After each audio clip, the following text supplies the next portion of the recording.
Hello everyone, जुड़ चुके हैं आप अपने चैनल साइंस क्लासेस के साथ। आज हम लोग केमिकल प्रॉपर्टीज़ के बारे में चर्चा करेंगे कि केमिकल प्रॉपर्टीज़ क्या होती हैं आपके haloalkanes and haloarenes group की। सबसे पहले अगर हम बात करें यहाँ पे आपका जो हैलो एल्केन्स या हैलो एरीन्स, इनकी केमिकल प्रॉपर्टीज़, तो आपके चैप्टर्स में बहुत सारी केमिकल प्रॉपर्टीज़ मेंशन की गई हैं। इसमें हम वन बाय वन की बात करेंगे। सबसे पहले बात करते हैं होती क्या है केमिकल प्रॉपर्टीज़। जैसे अभी हमने फिजिकल प्रॉपर्टीज़ में पढ़ा था पिछले पार्ट में, जो आपको वहाँ पे प्लेलिस्ट में अवेलेबल होगा, वीडियो आप देख सकते हैं। केमिकल प्रॉपर्टीज़ में बेसिकली हम बात करेंगे कि इनकी किसी दूसरे केमिकल के साथ जब रिएक्शन कराई जाती है, कोई भी दूसरा केमिकल हो सकता है, जब उसके साथ ये जुड़ती हैं तो कैसे ये रिएक्शन परफॉर्म करती हैं, क्या कंपाउंड बनता है, कितनी तेजी से रिएक्टिविटी होती है, इन सारी चीज़ों के बारे में हम यहाँ पे बात करते हैं। तो हम यहाँ पे जब बात करेंगे तो है तो बहुत सारी रिएक्शंस, लेकिन आपके सिलेबस के अकॉर्डिंग इसको टोटल 3 पार्ट में बांट दिया गया है। इसमें सबसे पहला है आपका न्यूक्लियोफिलिक सब्स्टिट्यूशन रिएक्शन। अगर हिंदी में इसी की बात करें तो न्यूक्लियोफिलिक मतलब न्यूक्लियो मतलब सेंटर या नाभिक बोलते हैं हिंदी में, तो फिलिक मतलब लविंग, नाभिक स्नेही स्थानांतरण रिएक्शन या अभिक्रिया। दूसरी रिएक्शन की बात करेंगे तो हम बात करेंगे beta hydrogen elimination reaction. Hydrogen elimination reaction यानी कि विस्थापन अभिक्रिया हिंदी में बोलेंगे। और तीसरे पार्ट की जब बात करेंगे तो रिएक्शन विद द मेटल, यानी कि तत्वों के साथ, या मेटल मतलब आप लोग समझ सकते हैं, मेटल को तो हमें लगता है हिंदी में एक्सप्लेन करने की ज़रूरत नहीं है, पर धातुओं के साथ इनकी रिएक्शन की बात करते हैं हिंदी के टर्म्स में। फिर भी पहले हम बात करते हैं न्यूक्लियोफिलिक सब्स्टिट्यूशन रिएक्शन की। इसकी पहली रिएक्शन जो मेंशन करते हैं, हम बात करते हैं न्यूक्लियोफिलिक सब्स्टिट्यूशन रिएक्शन। रिएक्शन को हम आर एक्शन यहाँ पे शॉर्ट फॉर्म में लिख रहे हैं, आप पूरा रिएक्शन लिख लीजिएगा। स्पेलिंग की एरर हो सकती है, जल्दबाजी में चीज़ें जो लिखी जाती हैं, तो उसके लिए कंफ्यूज मत होइएगा। आप अपनी बुक में स्पेलिंग एरर एक बार चेक कर लीजिएगा। बाकी अगर कॉन्सेप्ट ना समझ में आए तो आप नीचे डिस्क्रिप्शन बॉक्स में इंस्टाग्राम आईडी का लिंक दिया गया है, आप बेझिझक वहाँ पे अगर डाउट हो तो पूछ सकते हैं।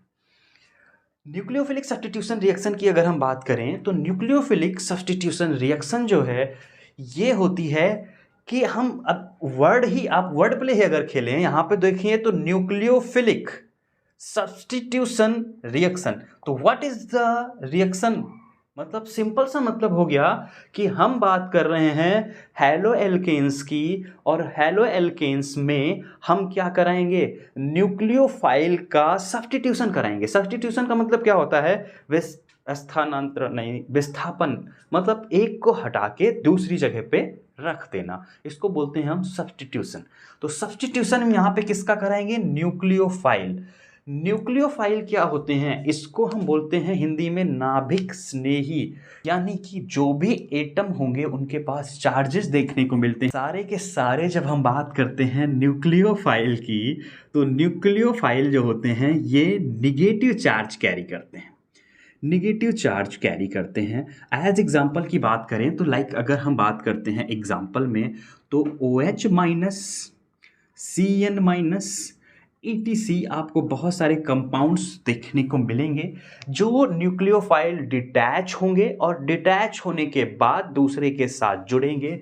जैसे हम बात करें एक रिएक्शन RX, जब किसी न्यूक्लियोफाइल के कांटेक्ट में आता है तो यहाँ से बन के R न्यूक्लियोफाइल हो जाता है और X ग्रुप क्या हो जाता है, यहाँ पे लिबरेट कर दिया जाता है। नेगेटिव साइन के साथ ये X ग्रुप यहाँ से क्या कर दिया जाता है, हटा दिया जाता है। तो ये कॉमन रिएक्शन हो जाती है। न्यूक्लियोफाइल क्या करता है, एल्किल ग्रुप को रिप्लेस कर देता है। अब ये जो रिप्लेसमेंट है ये इतनी आसानी से तो होती नहीं है, इसके लिए कुछ मैकेनिज्म मेंशन की गई हैं। सबसे पहले हम बात करते हैं इनकी मैकेनिज्म की कैसे होता है, आपको बेस कोर कि इनकी बॉन्ड कैसे टूटते हैं, कितने पार्ट्स में ये बढ़ता है, इन सारी चीज़ों के बारे में हम यहाँ पे पढ़ते हैं। तो मैकेनिज्म को इनको फर्दर 2 पार्ट्स में बांट दिया गया है। एक पार्ट की बात करते हैं जिसमें हम मेंशन करते हैं nucleophilic substitution reaction part 1 SN1 यानी कि यूनिमॉलिक्यूलर रिएक्शन या यूनिमॉलिक्यूलर न्यूक्लियोफिलिक सब्स्टिट्यूशन रिएक्शन। नाम मेंशन करेंगे यूनिमॉलिक्यूलर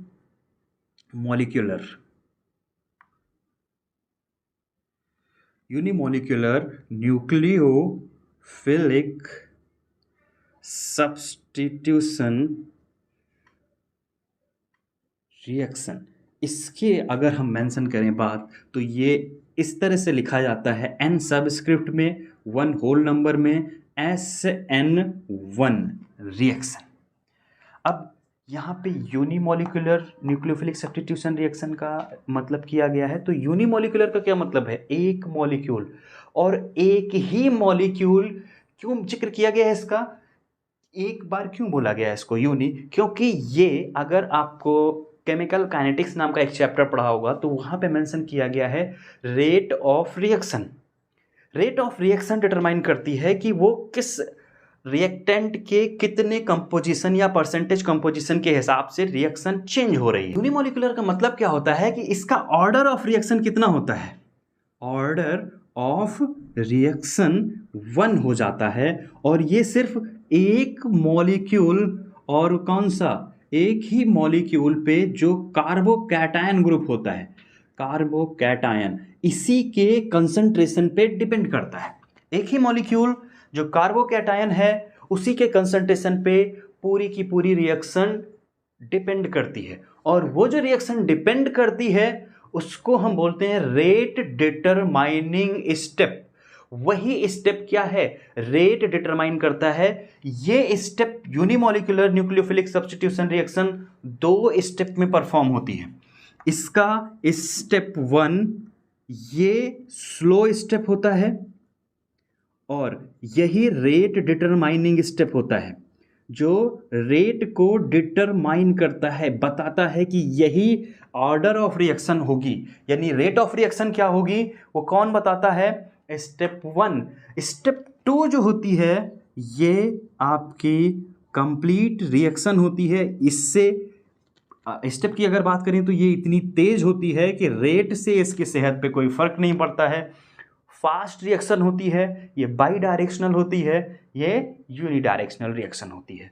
कैसे होती है, एज एग्जांपल की अगर हम बात करें, हमारे पास एक कंपाउंड है CH3Cl, ठीक है, स्टेप CH3Cl। फिर होगा क्या यहाँ पे, जब ये रिएक्शन में पार्टिसिपेशन आगे बढ़ेगा, पहले स्टेप में न्यूक्लियोफिलिक का एडिशन होना है, लेकिन न्यूक्लियोफाइल यहाँ पे डायरेक्टली अटैच नहीं होगा। पहले स्टेप जो स्लो स्टेप में जाएगा, यानी कि इसी के कंसंट्रेशन पे सब कुछ डिपेंड करेगा। स्लो स्टेप रिएक्शन होगी और यही ऑर्डर ऑफ रिएक्शन डिटरमाइन करेगा। रेट डिटरमाइनिंग स्टेप बोलेंगे धीमा होता है। तो ये टूटेगा किसमें, CH3 प्लस में और साथ में Cl माइनस में। तो जो आपको ये CH3 प्लस दिखा, इसको बोलते हैं हम कार्बोकैटायन ग्रुप। अगर ओपन स्ट्रक्चर की बात करें तो इसको कुछ इस तरह से लिख सकते हैं, कार्बन से हाइड्रोजन के 3 हाइड्रोजन, एक्सेस भी हाइड्रोजन ग्रुप हो सकते हैं, कार्बन की चेन लंबी हो सकती है, तो कंफ्यूज नहीं होना है। ये सिंपली क्या है, एक्स ग्रुप है, Cl है। इस तरह से इनकी बॉन्डिंग अरेंजमेंट होगी, और फिर जब इसकी बॉन्डिंग अरेंजमेंट की बात करेंगे तो यहाँ से तीनों हाइड्रोजन, लेकिन अब एक हाइड्रोजन की कमी है तो इस पे एक प्लस चार्ज हो जाएगा, और ये Cl माइनस। यहाँ पे कार्बोकैटायन का फॉर्मेशन होता है पहले स्टेप में, यानी कि 2 स्टेप रिएक्शन हो गई तो क्या हो गया, इसमें इंटरमीडिएट कंपाउंड का फॉर्मेशन हुआ। कौन सा कंपाउंड है ये, इंटरमीडिएट कंपाउंड बना, और इस इंटरमीडिएट कंपाउंड फर्दर जाएगा किसके साथ, CHH। हम ओपन स्ट्रक्चर बना रहे हैं, CH3 प्लस आप डायरेक्टली मेंशन कर सकते हैं। जब प्लस के साथ ये जाएगा कौन, आएगा न्यूक्लियोफाइल। तो जो न्यूक्लियोफाइल होगा यह बहुत तेजी के साथ इसके साथ अटैच हो जाएगा, क्योंकि न्यूक्लियोफाइल क्या होते हैं, नेगेटिव चार्जेस होते हैं, पॉजिटिव की तरफ बहुत तेजी से अट्रैक्ट होंगे, और जब अट्रैक्ट होंगे तो यहाँ से हाइड्रोजन हाइड्रोजन हाइड्रोजन और साथ में क्या जुड़ जाएगा, एक न्यूक्लियोफाइल। तो न्यूक्लियोफाइल क्या हुआ, इसके साथ डायरेक्टली अटैच हो गया। अगर हम देखें तो हमें ये रिएक्शन इसके साथ कंबाइन होकर यही तो बनाना था, ये यहाँ पे बन गया। न्यूक्लियोफाइल के बारे में थोड़ा सा और इन्फॉर्मेशन ले लेते हैं। आपके स्क्रीन पे एक टेबल दिख रही होगी, वो टेबल कुछ इस तरह से मेंशन की गई है, जहाँ पे जो आपके मेंशन किए गए हैं जो न्यूक्लियोफाइल्स हैं किस रिएजेंट से निकल के बाहर आते हैं और उन रिएजेंट के अलग अलग रोल प्ले क्या होते हैं। जैसे सबसे पहला कंपाउंड आपके स्क्रीन पे मेंशन किया गया है सोडियम हाइड्रोक्साइड NaOH या फिर पोटेशियम हाइड्रोक्साइड KOH। यहाँ से जो आपका न्यूक्लियोफाइल बनेगा वो कौन सा होगा, OH, और जब RX के साथ रिएक्शन में पार्टिसिपेशन होगा तो क्या बन जाएगा, ROH। ठीक उसी तरह वाटर में H2O न्यूक्लियोफाइल है, OH माइनस यहाँ से रिलीज होगा और OH ग्रुप जुड़ेगा। ठीक उसी तरह से अगर हम बात करें नेक्स्ट वन NaOR-, इसका मतलब ये क्या है, ये ईथर ग्रुप है। ईथर ग्रुप जब जाएगा तो ये फिर क्या बनाएगा, ईथर ग्रुप फॉर्म करेगा। ठीक उसी तरह Na सोडियम आयोडीन माइनस के साथ है, NH3 के साथ डायरेक्टली जुड़ेगा न्यूक्लियोफिलिक सब्स्टिट्यूशन रिएक्शन में, तो NH2 माइनस के साथ ये जुड़ेगा। फिर अगर हम यहीं पे सेकेंडरी अमाइन की बात करें तो NH2 जुड़ेगा तो NH आखिरी में जाके जुड़ेगा, और इसी तरह जब R के साथ जो सेकेंडरी या टर्सरी अमाइन की बात करते हैं तो टर्सरी अमाइन जुड़ेगा तो सीधे सीधे N ग्रुप जुड़ जाएगा। ठीक उसी तरह KCN की बात करते हैं तो KCN और AgCN दो चीज़ें देखना। CN जो होता है ये ऐसा न्यूक्लियोफाइल है जो एम्बिडेंडेट लिगेंड की तरह बिहेव करता है, यानी कि C का जो नेगेटिव चार्ज है वो नाइट्रोजन के पास भी शिफ्ट हो सकता है और कार्बन के पास भी शिफ्ट हो सकता है। तो यहाँ पे जो C और N है, C शिफ्ट हो जाएगा नाइट्रोजन पे, इसी वजह से KCN में ये बना है साइनाइड, एल्किल साइनाइड, लेकिन AgCN के साथ ये आइसोसाइनाइड मेंशन किया गया है, NC के साथ कंबाइंड किया गया है। ठीक उसी तरह की कंडीशन देखने को मिलती है NO2 के साथ, नीचे आपके मेंशन किया गया है, इनके बारे में जिक्र किया गया है। फिर ईस्टर ग्रुप है आपका RCOOAg को सेपरेट करेंगे तो ये न्यूक्लियोफाइल हो जाएगा, और फिर एसीटेट आयन जुड़ जाएगा तो ये बना लेगा क्या, एस्टर फॉर्मेशन करेगा। ठीक उसी तरह लिथियम एल्यूमिनियम हाइड्रेट, इसके बारे में अभी और डिटेल में मेंशन करेंगे जब हम मेटल के साथ इनकी रिएक्शन पढ़ेंगे। ऑक्सीडेशन और रिडक्शन मेथड बहुत हाई रिड्यूसिंग एजेंट होता है लेकिन बहुत महंगा होता है। H माइनस यहाँ से रिलीज होगा, RH बनेगा, और इसी तरह से R मेटल के साथ है तो मेटल ग्रुप में यहाँ पे R- से लिबरेट कर जाता है और साथ में R। ये आपकी टेबल है न्यूक्लियोफिलिक। उम्मीद है समझ में आ गई होगी। ये टेबल आपको हमारे टेलीग्राम चैनल पे भी मिल जाएगी, नीचे लिंक दिया गया है डिस्क्रिप्शन बॉक्स में, आप टेलीग्राम चैनल भी ज्वाइन कर सकते हैं। वहाँ पे आपको कुछ प्रैक्टिस क्वेश्चंस उपलब्ध करा दिए जाएंगे और इनसे रिलेटेड कुछ और टेबल्स जो होंगी वो आपको वहाँ पे मिल जाएंगी। अब SN1 रिएक्शन के बारे में थोड़ा सा एक और इन्फॉर्मेशन ले लेते हैं कि इनकी रिएक्टिविटी, जैसे हमने इनको ओपन स्ट्रक्चर में बनाया है, अगर यहीं पे क्या हम CH3 लगा देते हैं, CH3 तो इनकी जो एक्टिविटी होती है ये टर्सरी स्ट्रक्चर में बढ़ जाती है। तो ऑर्डर ऑफ जो रिएक्टिविटी होता है, रिएक्टिविटी का ऑर्डर अगर यहाँ पे पूछा जाए, ऑर्डर ऑफ रिएक्टिविटी ये देखने को मिलेगा टर्सरी में ज़्यादा, सेकेंडरी से और प्राइमरी में सबसे कम, टूवर्ड्स किसके साथ, SN1 के साथ। ये चीज़ ध्यान रखना क्योंकि अभी हम पढ़ने जा रहे हैं SN2 रिएक्शन, वहाँ पे ये जो ऑर्डर है ये उलट जाता है। लेकिन एक कॉमन ऑर्डर याद रखना, अगर R ग्रुप लगा हुआ है और साथ में आयोडीन है तो आयोडीन हैवी एटम है। हैवी एटम आयोडीन की जो रिएक्टिविटी होगी वो हमेशा ज़्यादा होगी किसके साथ, ब्रोमीन के साथ, और फिर वही ज़्यादा होगी किसके, क्लोरीन के, और फिर वही ज़्यादा देखने को मिलेगी फ्लोरीन से। तो ये ऑर्डर होता है किसका, जब डिफरेंट हैलोजेंस ग्रुप लगे होंगे सेम एल्केन ग्रुप के साथ, डिफरेंट हैलोजन ग्रुप्स। तो ये ऑर्डर, यही ऑर्डर अभी जब हम पढ़ेंगे SN2 रिएक्शन वहाँ पे भी देखने को मिलेगा। SN1 के पॉइंट्स याद रखना, SN1 और SN2 रिएक्शन के बीच में डिफरेंसेस पूछे जाते हैं। इसी में अगले टाइप की बात करते हैं, बाई न्यूक्लियोफिलिक सब्स्टिट्यूशन रिएक्शन में ही बात कर रहे हैं, by molecular nucleophilic substitution reaction, जिसको हम बोलते हैं क्या, द्विआण्विक न्यूक्लियोफिलिक, नाभिक नहीं, सब्स्टिट्यूशन को स्थानांतरण बोलते हैं रिएक्शन। यहाँ पे अगर हम बात करें तो इसको हम SN सबस्क्रिप्ट में 2 रिएक्शन के नाम से जानते हैं। SN2 reaction same as pattern हम SN1 की कंपैरिजन के साथ पढ़ेंगे। वहाँ पे हमने बताया था कि ये जो टाइप ऑफ रिएक्शन है यूनिमोलिकुलर, एक ही मॉलिक्यूलर के कंपोजिशन पे डिपेंड करती है। ऑर्डर ऑफ रिएक्शन 1 होता है, तो इसकी बात करेंगे तो ऑर्डर ऑफ रिएक्शन जो होगा वो क्या होगा, 2 होगा। और ये किसके कंसंट्रेशन पे, दोनों रिएक्टेंट, बोथ रिएक्टेंट्स कंसंट्रेशन पे डिपेंड करता है, रिएक्टेंट्स कंसंट्रेशन, ये दोनों रिएक्टेंट्स के कंसंट्रेशन पे डिपेंड करता है। और दोनों रिएक्टेंट कौन कौन से थे, RX और एक न्यूक्लियोफाइल। जैसे अगर हम जनरल एग्जांपल की बात करें, CH3Cl साथ में किसके, OH माइनस के साथ रिएक्शन में पार्टिसिपेशन हुआ इसका, तो क्या होगा यहाँ पे, इनके एटम की अगर हम बात करें तो एक तरह से जनरल टर्म्स में हम बात कर लेते हैं इनके एटम की, कि जैसे CH लगा हुआ है, C एक एटम है क्रॉस के बिना, बड़ा एटम है, इसके साथ 3 हाइड्रोजन एटम इस तरह से लगे हुए हैं, और एक क्लोरीन एटम थोड़ा सा बड़ा लगा हुआ है। क्लोरीन एटम को हम यहाँ पे डार्क से सर्कल कर देते हैं, ये न्यूक्लियोफाइल है। इसी तरह से अगर OH आयन को हम रिप्रेजेंट करें तो एक छोटा सा और एक बड़ा सा एटम एक साथ कंबाइंड फॉर्म में है, ये नेगेटिव आयन के साथ है।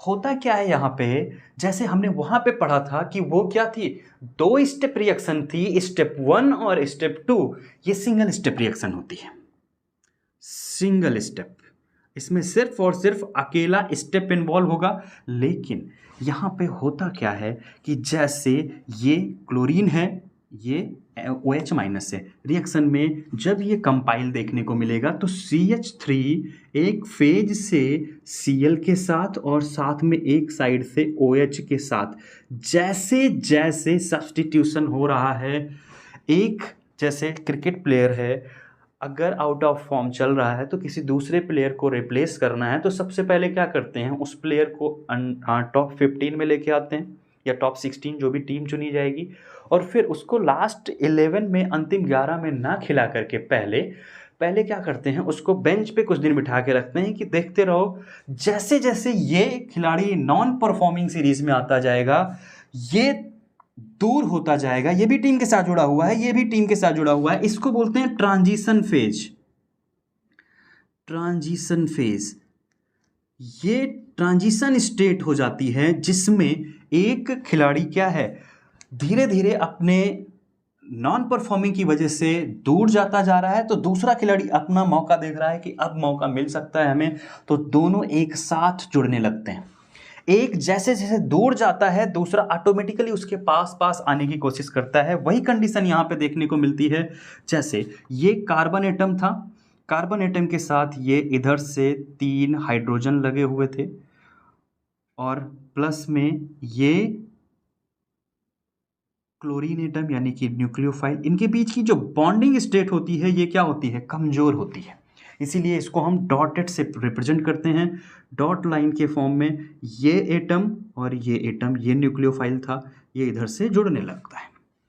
एक स्टेट ऐसी आती है इस ट्रांजिशन फेज के बाद कि ये जो ग्रुप था, जो नॉन परफॉर्मिंग प्लेयर था, ये बाहर चला जाता है, और जब ये टीम से बाहर भेज दिया जाता है तो ये अकेला चला जाता है टीम से बाहर, और फिर अकेले कौन बच जाता है, CH3OH। ये क्या हो गया, न्यूक्लियोफाइल अटैच्ड हो गया। एक ही स्टेप में ये सारी स्टेप्स हुई। ये जो स्टेप था ये ट्रांजिशन स्टेट था, इसको हम इंटरमीडिएट कंपाउंड नहीं बोलते हैं, जहां पे वो इंटरमीडिएट कंपाउंड बन रहा था SN1 में, क्योंकि कार्बोकैटायन ग्रुप जो बन रहा था तो वो क्या था, इंटरमीडिएट कंपाउंड था तो हम वहाँ पे मेंशन कर रहे थे कि SN1 रिएक्शन में इंटरमीडिएट कंपाउंड बनता है, यहाँ पे नहीं बनता है, डिफरेंस में याद रखिएगा यह पॉइंट। अब यहाँ पे क्या होगा, ये जो एटम है ये न्यूक्लियोफाइल अलग कर दिया जाएगा और यहाँ पे ये जो एटम थे हाइड्रोजन के साथ, हाइड्रोजन और साथ में ये जो आपका एटम था OH, ये आके जुड़ जाएगा। तो इस तरह से आपके एटम्स यहाँ पे अरेंज हो जाएंगे। ये एक एटमिक स्ट्रक्चर पैटर्न था, ये एक नॉर्मल ट्रांजिशन फेज था नॉर्मल कंपाउंड के पैटर्न पे। तो उम्मीद है दोनों पैटर्न समझ में आए होंगे अच्छे से। याद रखना ऑर्डर ऑफ रिएक्शन की बात करेंगे तो 2 हो जाएगा, दोनों रिएक्टेंट यानी कि इन पे और इन पे भी कंसंट्रेशन पे डिपेंड करता है। सिंगल स्टेप रिएक्शन होती है, कोई इंटरमीडिएट कंपाउंड फॉर्म नहीं होता है, सिंगल स्टेप रिएक्शन इन्वॉल्व होती है और यही अकेले डिटरमाइन करती है, इसमें अलग अलग डिस्ट्रीब्यूशन नहीं होता है। अगली स्टेप जो बात कर रहे थे SN1 की, तो वहाँ पे क्या थे, 2 स्टेप की रिएक्शन थी, फर्स्ट और सेकंड। इसके बाद यहाँ पे अगर हम बात करेंगे तो वहाँ पे इंटरमीडिएट कंपाउंड बनता था, यहाँ पे नहीं बनता है। ये चीज़ें डिफरेंस में आप मेंशन कर सकते हैं। फिर अगर बात करें तो यहाँ पे देखो SN1 रिएक्शन की तरफ क्या था, टर्सरी स्ट्रक्चर की रिएक्टिविटी क्या थी, ज़्यादा थी। यहाँ पे प्राइमरी की ज़्यादा होगी, सेकेंडरी की और फिर टर्सरी की towards the SN2 reaction. SN2 reaction के रेस्पेक्ट में प्राइमरी की जो होगी वो क्या होगी, ज़्यादा होगी, फिर सेकेंडरी की और फिर टर्सरी की उससे कम हो जाएगी। तो प्राइमरी की सबसे ज़्यादा। ये ऑर्डर होता है एक दूसरे से, प्राइमरी सेकेंडरी और टर्सरी स्ट्रक्चर में बिल्कुल रिवर्ट होता है। लेकिन ये स्ट्रक्चर याद रखना, आयोडीन, ब्रोमीन, क्लोरीन और फ्लोरीन का जो ऑर्डर होगा ये दोनों में क्या होता है, कॉमन होता है। ये चीज़ें क्लियर हो गई होंगी। ऑर्डर बेंजीन रिंग के साथ जो ऑर्डर देखने को मिलता है, तो बेंजीन रिंग या हम बात करें SN2 एलिलिक हैलाइड ग्रुप के साथ या बेंजाइलिक हैलाइड के साथ, तो होता क्या है, वहाँ पे रेजोनेंस जोन होता है। रेजोनेंस होने की वजह से ऑर्डर ऑफ रिएक्टिविटी जो होती है वो बढ़ जाती है। मतलब अगर इन्हीं के कंपेरिजन में एल्किल ग्रुप के बजाय बेंजीन रिंग आए तो दोनों में चाहे SN1 हो या SN2 बेंजीन ग्रुप की रिएक्टिविटी ज़्यादा देखने को मिलेगी। बाकी इससे कुछ क्वेश्चंस हैं। इसके अलावा SN1 और SN2 के बेस पे हम स्टीरियो आइसोमेरिज्म की बात करेंगे। स्टीरियो आइसोमेरिज्म की जब हम कंपाउंड्स की बात करते हैं तो कुछ हम प्रॉपर्टीज़ पढ़ेंगे स्टीरियो आइसोमेरिज्म टाइप की, सुपर इम्पोजिबल स्ट्रक्चर की, इनेंशियोमर्स की, रेसिमाइजेशन की, तो उसके बारे में हम बात करेंगे अगले पार्ट में। उम्मीद है ये कॉन्सेप्ट SN1 और SN2 अच्छे से समझ में आया होगा। लिखिएगा ज़रूर इसके बारे में, अगर कुछ समस्या होती है तो। मिलते हैं अगले पार्ट में, अभी के लिए इतना ही। जय हिंद। और अगर चैनल सब्सक्राइब नहीं किया है तो सब्सक्राइब जरूर कर लीजिएगा, क्योंकि सारा कुछ कंटेंट आपको यहीं पे मिलने वाला है।